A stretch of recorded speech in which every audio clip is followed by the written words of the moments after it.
जय गुरुदेव।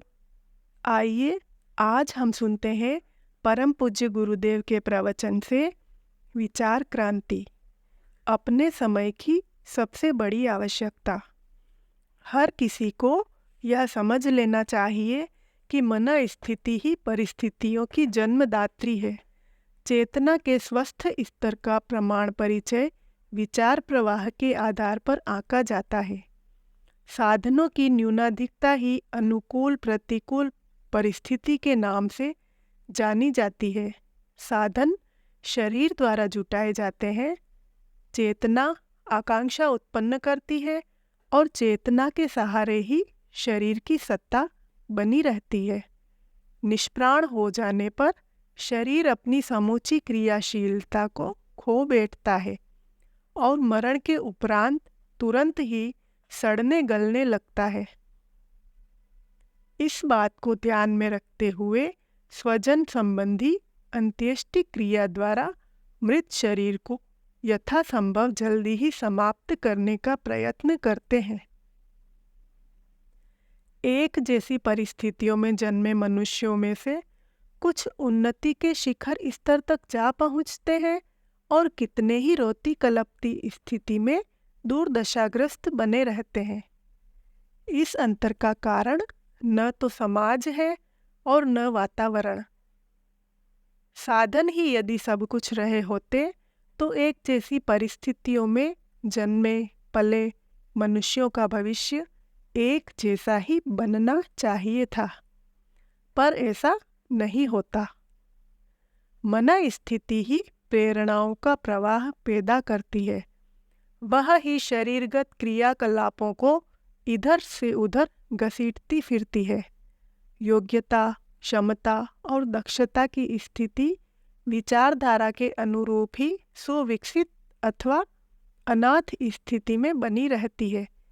इसी आधार पर परिस्थितियां भी बनती, बिगड़ती और बदलती रहती है।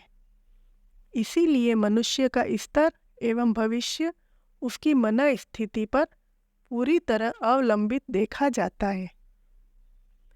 इन दिनों व्यक्ति और समाज को अनेक प्रकार की कठिनाइयों से, समस्याओं से, चिंताओं, आशंकाओं से और विपन्नता से ग्रस्त देखा जाता है। उसका दोष यूँ साधन सामग्री के अभाव पर थोपा जाता है और परिस्थितियों के कारण यह सब हुआ माना जाता है। सुधार के इच्छुकों का प्रयास भी यही रहता है कि परिस्थिति बदलने के लिए साधनों को विपुल मात्रा में जुटाया जाए। यह बात एक सीमा तक ही सही हो सकती है। इसमें संदेह करने की गुंजाइश इसलिए बहुत है कि तथाकथित सुसंपन्न लोग भी अनेक शारीरिक, मानसिक, आर्थिक एवं सामुदायिक विपन्नताओं से घिरे पाए जाते हैं। दुर्व्यसनों के, विग्रहों के, कुटेवों के और अनाचारणों के शिकार समुन्नत कहे जाने वाले ही अधिक पाए जाते हैं। देखने वालों को उनका वैभव चकाचौंध जैसा दिख सकता है, पर जिस पर बीतता है वह जानता है कि उन्हें सामान्य लोगों की तुलना में ईर्ष्या से लोक आक्रमणों तक का, असंतोष से लेकर विक्षोभ तक का कितना अधिक भार वहन करना पड़ता है। वे किस बुरी तरह घुटन सहते और जख मारते देखे जाते हैं। इसका कारण वैभव की कमी या अधिकता नहीं है, वरन उसके कारण उठने वाले उद्वेगों ने ही त्रस्त कर रखा है। विवेचना करने पर स्पष्ट हो जाता है कि विचार विकृति किस बुरी तरह हर किसी को सताती और गिराती पाई जाती है। विडंबनाओं का स्रोत कहाँ है? भूतकाल की तुलना में आज मनुष्य समुदाय कहीं अधिक सुविधा साधनों से संपन्न है। यदि इन विपुलताओं का सदुपयोग कर सकने वाली विवेकशीलता भी विद्यमान रहती तो इस उन्नतिशीलता से संपन्न समझे जाने वाले समय में हर किसी को अपेक्षाकृत अधिक सुखी, समुन्नत और सुसंस्कृत पाया जाता। पर स्थिति आशा अपेक्षा की तुलना में सर्वथा विपरीत ही दिख पड़ती है। चैन से रहने और रहने देने का सुयोग किसी भी क्षेत्र में नहीं बन पड़ रहा है। विश्व व्यवस्था की वर्तमान स्थिति पर दृष्टिपात करने से प्रतीत होता है कि बढ़ता प्रदूषण, युद्धोन्माद, विकिरण, अपराधों की अभिवृद्धि, जनसंख्या विस्फोट, पर्यावरण आदि अनेक संकटों से संसार को बुरी तरह जूझना पड़ रहा है। जनसाधारण भी दुर्बलता, रुग्णता, अशिक्षा, दरिद्रता आदि के कुचक्र में पिस रहा है। समस्याएं, उलझने, विपत्तियां अपने अपने ढंग से हर किसी को हैरान कर रही है। स्नेह सौजन्य के लिए हर किसी को तरसना पड़ रहा है। चिंताएं, आशंकाएं जन जन के मन को आतंकित किए हुए है। और भी बहुत कुछ ऐसा हो रहा है जिसे अशुभ एवं अनुचित ही कहा जा सकता है। यह सब क्यों हो रहा है, इस प्रश्न पर विचार करने वालों को हतप्रभ हो जाना पड़ा है। प्रगति युग के नाम से प्रख्यात अपने समय में जब विज्ञान ने अनेकानेक सुविधा साधन उपलब्ध करा रखे हैं, तो फिर वह अभावग्रस्तता कहाँ से उपज पड़ी, जिसके कारण उचित अनुचित सब कुछ कर गुजरने के लिए लोगों को आकुल व्याकुल होकर रहना पड़ रहा है। जब बुद्धिवाद ने अनेकानेक रहस्यों को खोज निकाला है और अभिनव प्रतिपादनों का अंबार लगा दिया है, तो फिर इस पथ भूले बंजारे की तरह कष्टदायक भटकाव क्यों सर्वसाधारण को संत्रस्त किए हुए है। मोटी दृष्टि से इन पहेलियों के अनेक कारण और अनेक भिन्न भिन्न हल सूझ पड़ते हैं, पर जब गहराई में उतरकर वस्तु स्थिति जानने के तात्विक प्रयत्न किए जाते हैं, तो एक ही अति स्पष्ट और नितांत निर्विवाद कारण उभरता है कि उपलब्धियों के दुरुपयोग में दुर्बुद्धि का बोलबाला हो चला है। अचिंत्य चिंतन अपनाने की मानसिकता बन गई है। नैतिक मूल्यों की अवज्ञा और उपेक्षा होने लगी है। जल्दी से जल्दी अधिक से अधिक वैभव बटोरने की ललक इतनी उग्र हो उठी है कि राजमार्ग पर चलकर लक्ष्य तक पहुंचने के लिए कोई तैयार नहीं। हर कहीं पगडंडी खोजने और जो सूझ पड़े उसी पर आंख बंद करके पगलाए लोगों की तरह दौड़ पड़ने की होड़ चल रही है। उक्त स्थिति में जो उचित था उसे छोड़कर आतुरता की मन स्थिति में कुछ भी कर गुजरने की रीति नीति चल पड़ी है। उसी बदहवासी में ऐसी मन स्थिति बन गई है जिसमें अनर्थ अपनाए बिना चैन ही नहीं पड़ता। उसी में लाभ समझा जाता है और वही इष्ट अभिष्ट बनकर ऐसी स्थिति उत्पन्न कर रही है जिसमें तात्कालिक लाभ के अतिरिक्त और कुछ सूझता ही नहीं। इसकी परिणति कुछ ही समय बाद क्या होगी, इस संदर्भ में शांत चित्त से सोचने की किसी को फुर्सत ही नहीं है। यही है वह अर्धविक्षिप्तता जिसके चंगुल में फंसे होने से छोटे से लेकर बड़े तक के सिर पर अपने अपने ढंग की सनक सवार है। उन्हीं के कारण ऐसे अनाचरण भी अपना लिए गए हैं जो विपत्ति के अतिरिक्त और कुछ उत्पन्न कर ही नहीं सकते। वस्तु स्थिति को और भी स्पष्ट करनी हो तो आज के विग्रहों का उत्पादन केंद्र बुद्धि विभ्रम या आस्था संकट के नाम से जाना जा सकता है। यही है वह विभ्रम जिसके कारण उल्टे पैरों उल्टी दिशा में चल पड़ने जैसी स्थिति बन गई है। स्पष्ट है कि चिंतन ही कर्म के रूप में परिणत होता है। उसके कारण भली बुरी परिस्थितियां उत्पन्न होती है। जो कुछ उगता है वह धरती की ही देन होती है। इसी तरह जो कुछ भी सामने आता है वह वस्तुतः अपनाई गई गतिविधियों की ही परिणति होती है। अस्तु अपने भाग्य का निर्माता स्वयं होने के शाश्वत सत्य को ध्यान में रखते हुए इसी निष्कर्ष पर पहुंचना पड़ता है कि विकृत मन स्थिति ही एकमात्र वह कारण है जिसने अनेकानेक संकटों के तूफान खड़े कर दिए हैं। अन्यथा जब पुराने समय में स्वल्प साधनों के रहते लोग हंसते हंसाते खिलते खिलाते जीवन जीते रहे, तो अब साधन सुविधाओं की विपुलता होते हुए भी व्यक्ति को विपन्न और समाज को उद्विग्न स्थिति में दिन गुजारने का अन्य कोई कारण हो ही नहीं सकता था। कारगर उपचार कैसे हो? यूं असंख्य समस्याओं के अनेक समाधान सोचे जा सकते हैं और उनके लिए अनेक उपक्रम भी अपनाए जा सकते हैं। इस खोजबीन में अनेकों मूर्धन्य जुटे भी रहते हैं, पर यदि धीर गंभीर होकर सोचा जा सके तो बात ऐसी ही दिख पड़ेगी जैसी कि कस्तूरी वाले हिरण को सुगंधि उपलब्ध करने के लिए दिशा दिशा में भटकन अनुभव करनी पड़ती है और निराशा के साथ साथ थकान की दोहरी मार से दम तोड़नी पड़ती है। परिस्थितियों का उत्पादन मन स्थिति के स्रोत से होता है। यदि इतनी मोटी बात समझ ली गई होती तो समाधान के लिए अनेकानेक उपचार अपनाने की अपेक्षा उसकी जड़ ही पकड़ में आ जाती।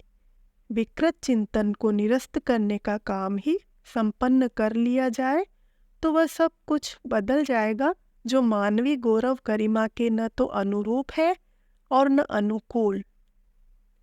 रोगी को प्राण संकट से उबारने के लिए इमरजेंसी उपचार तत्काल किया जाना आवश्यक होता है। इस समय एक ही निर्धारण यह है कि जनमानस के परिष्कार को सर्वोपरि प्राथमिकता दी जाए। विचार क्रांति को समस्त उपलब्धियों की तुलना में अधिक महत्वपूर्ण और आवश्यक मानते हुए उसी लक्ष्य भेद पर समग्र कौशल को केंद्रित किया जाए।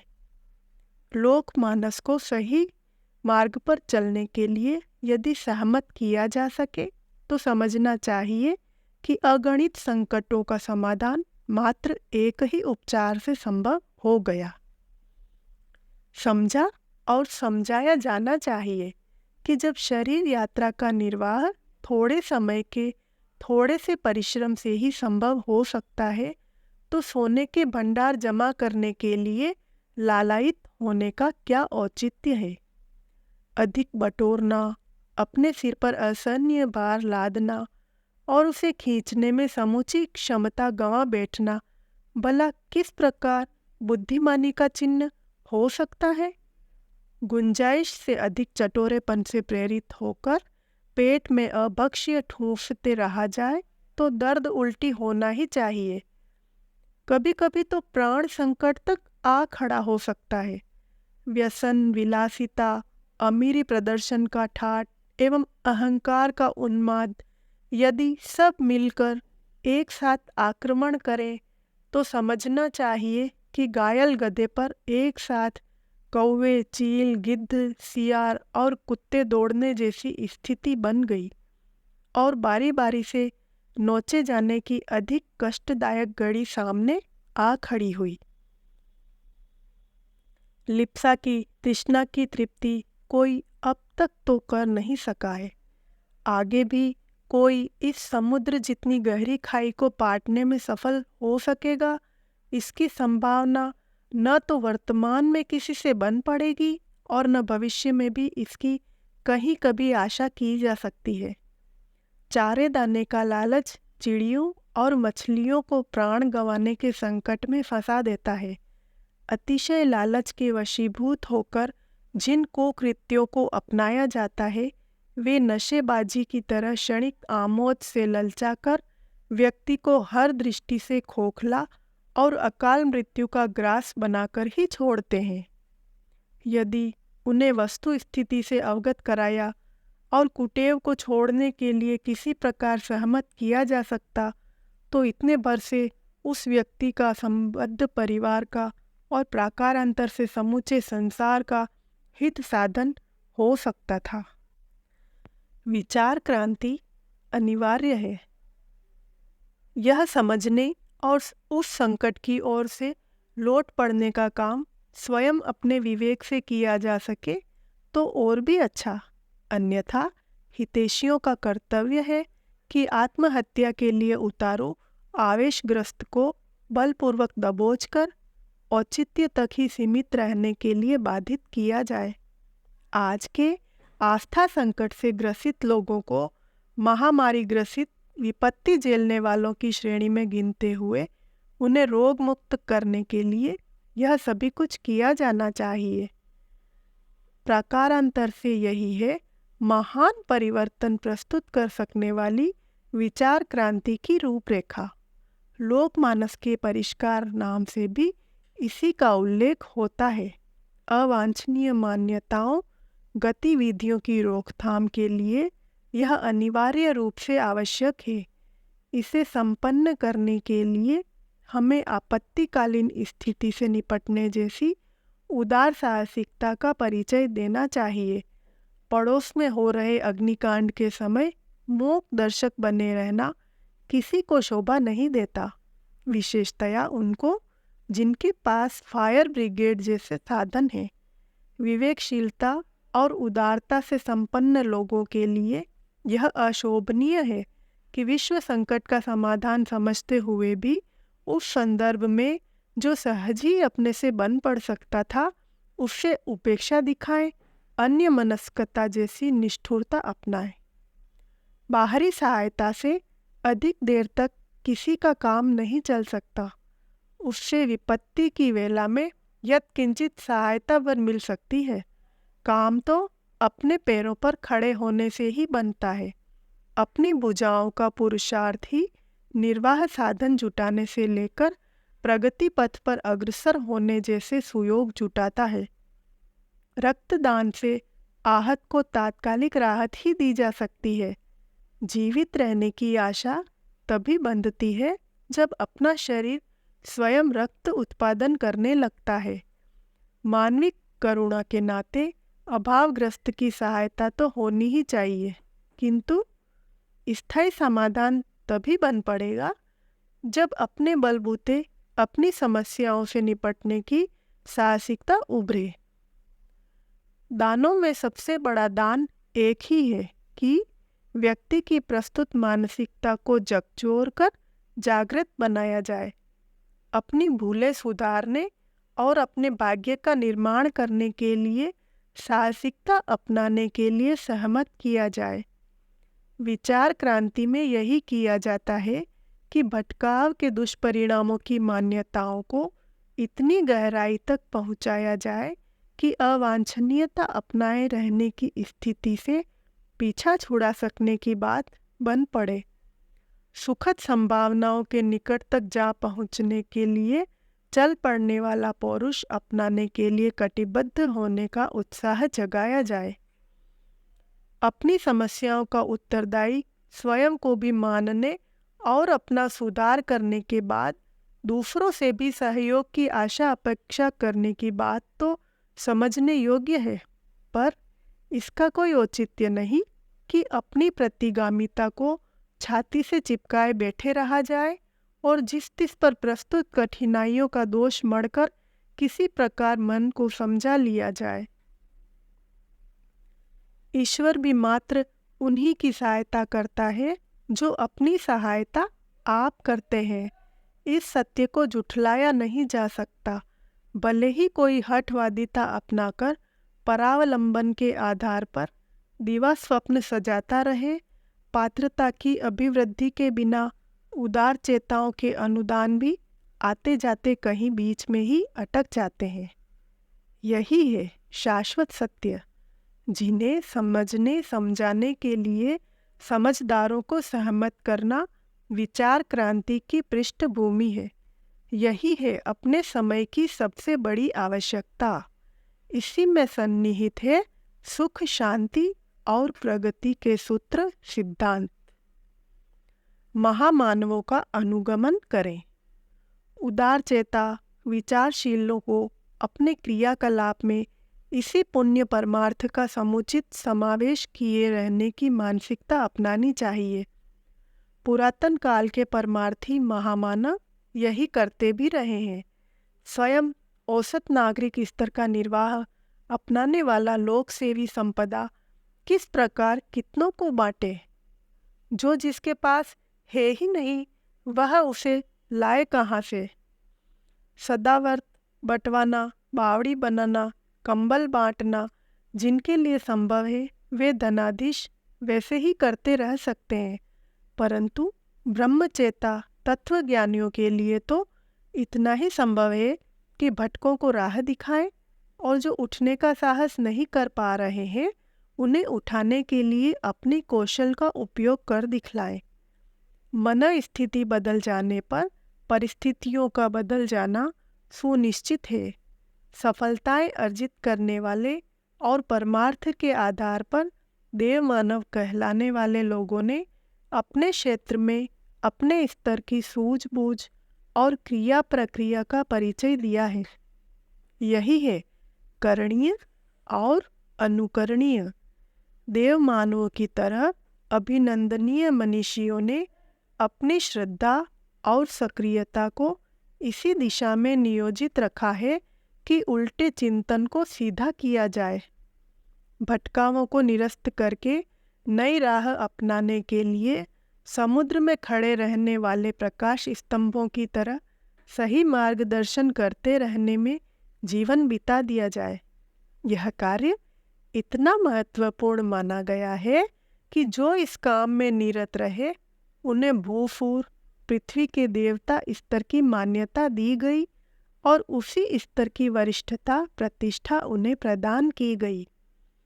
विद्यमान जन समुदाय में से अधिकांश लोगों का अधिकांश चिंतन और अधिकांश क्रियाकलाप दिक्प्रांत स्तर का बना हुआ है। इसको बदलें, सुधारें और उच्च स्तरीय बनाए बिना किसी प्रकार गति नहीं। इसके लिए जन जन से संपर्क करना, घर घर अलख जगाना, विचार गोष्ठियों के माध्यम से प्रस्तुत परिस्थितियों और उनके समाधान पर प्रकाश डालते रहने का उपक्रम अपनाना आज का सबसे बड़ा काम है। अपने मिशन ने इसी प्रयोजन के लिए प्रज्ञा परिवार में साप्ताहिक सत्संगों और दीप यज्ञ आयोजनों की योजना बनाई और तत्परता पूर्वक चलाई है। वाणी द्वारा सत्संग प्रक्रिया अपनाने की तरह लेखनी के माध्यम से स्वाध्याय के साधन जुटाना भी उतना ही आवश्यक है। लेखनी और वाणी का स्वाध्याय और सत्संगों का आधार समान रूप से महत्वपूर्ण है। दोनों के मिलने से ही बिजली के दो तार मिलने पर करंट उत्पन्न करने की तरह समग्र उपक्रम बन पड़ता है। गाड़ी के दोनों पहियों की समान उपयोगिता है। साथ ही यह प्रबंध भी करना पड़ता है कि दोनों मिलजुल कर समान रूप से भार वहन करने की प्रक्रिया को संपन्न करते रहें। युग साहित्य का सृजन शांति कुंज में जिस स्तर पर हो रहा है उसे अनुपम कहा जा सकता है। उसमें भविष्य को उज्जवल बनाने वाले वर्तमान का निर्धारण सुझाया जाता रहा है। इसे सर्वत्र युग मनीषा के प्रसाद अनुदान स्तर की मान्यता मिल रही है। विचार क्रांति अभियान को अपने समय की सशक्त महाक्रांति कहना चाहिए। इस अभियान को सतयुग की वापसी के लिए, नवयुग के गंगावतरण के लिए किए जा रहे प्रचंड प्रयास के रूप में समझा और अपनाया जा सकता है। अच्छा हो युग धर्म को पहचाना जाए और भावनाशील वर्ग को युगांतरीय चेतना के साथ संबद्ध किया जाए। वरिष्ठों के सम्मिलित प्रयासों की इन दिनों महती आवश्यकता है। इसकी भागीदारी का सुयोग प्रत्येक प्राणवान को उपलब्ध कराया जाना चाहिए, विशेषतया तब जबकि वह अवसर स्वयं उनके अनेक अरमान लिए अपने ही द्वार पर आ खड़ा हुआ है। जय गुरुदेव।